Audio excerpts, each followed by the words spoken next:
Hi everybody, this is Leah of seejanedrill. Now, what you're looking at is a mortise, and it was cut for a hinge. But here's the thing.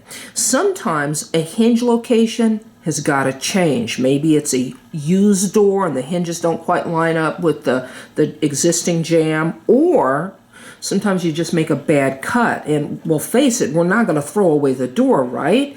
So there's a way to fix that. What you want to do is you want to take a piece of scrap wood. This is just a piece of scrap pine, believe it or not. I'm going to flip it over. Check that out.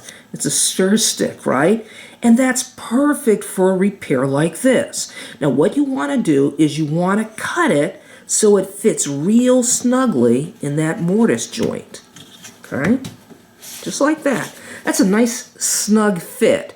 But we're gonna glue it down. I just want to show you a dry fit first. So I'm gonna apply my glue here. And I'm gonna put down a generous amount because we don't want glue starvation, okay? That means you don't put enough glue down and then you get a poor bond. So we want to make certain that's covered very well. And if it oozes out a little bit, that's a good thing, right? There we go. So I've got a generous amount of glue. Now I'm going to just put it in place.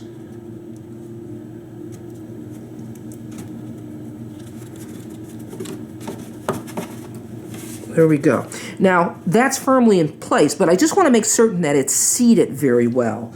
So I'm going to take a mallet and I'm going to give it a nice whack. Because I want to make certain that the long grain really bonds with the long grain on the door, okay? Now what I'm going to do is I'm going to take a couple clamps here and make certain that the clamps you use are obviously long enough to span the door. You know, my philosophy is you can never have enough clamps.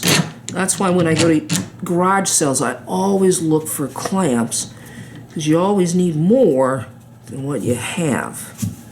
So now it's time to tighten it down. We've got a little bit of glue here, so let's wipe this off with a damp cloth here. Get it now. I'm going to get it now before it sets. Okay, now we're going to give this time to dry.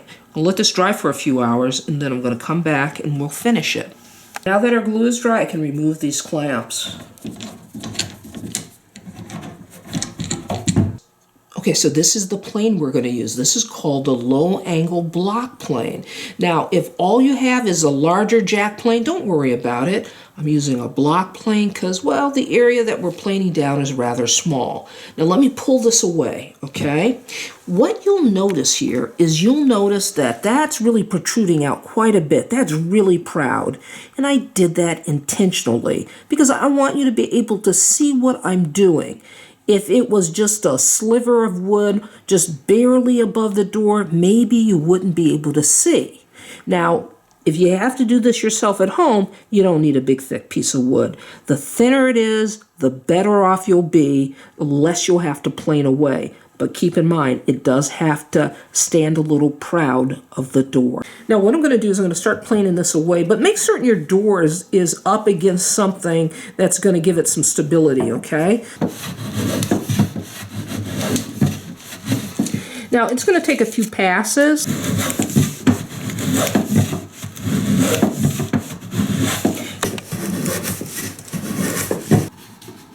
That is perfect.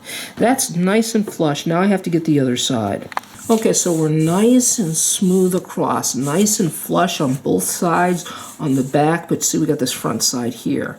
Now what I will tell you is it's got a slight bevel there on the door. So we're going to plane this down here, and then we're going to put a bevel in so it matches the existing door. I'm going to just take my plane and I'm just going to tip it a little bit and take a little bit off.